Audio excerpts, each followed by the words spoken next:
You have a massive goal. You know it's important. You know it would change your life.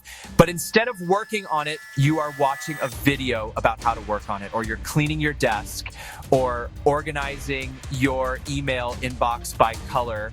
Why? Because your brain isn't broken. It's actually working perfectly. The problem is your brain is trying to keep you safe, and big goals are terrifying.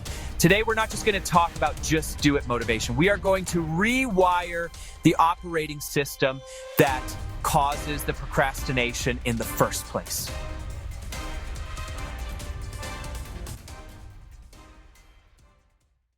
Let's start in the brain, specifically the amygdala. That's your brain's threat detection system. Back in the caveman days, if you saw a lion, your amygdala would scream, "Danger, run," and you'd survive.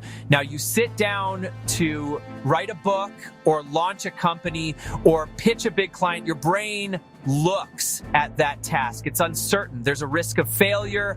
There's a risk of looking stupid. To your amygdala, a blank page is the lion. So it triggers the same response: fight, flight, or freeze. And for most of us, we choose freeze. We call it procrastination, but it's actually self-preservation. We aren't avoiding the work. We are avoiding the negative emotion associated with the work. Write that down. If you fix nothing else today, fix that understanding. So how do we trick the caveman brain? We use the 5-minute rule. Your amygdala hates open-ended threat.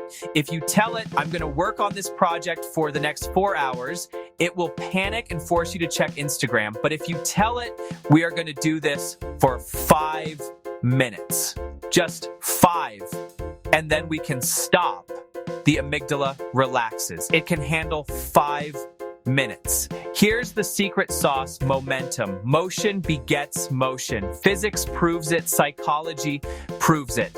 Once you start for 5 minutes, the activation energy is spent. You've pushed the boulder over the hill. It becomes easier to keep going for 50 minutes. And the second reason we procrastinate is because the goal is too big. Build a business, write a book, get in shape.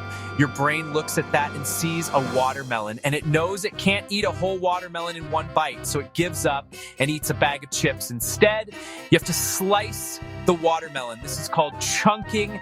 You aren't writing a book today. You are writing one page. You aren't building a SaaS empire. You are coding one function.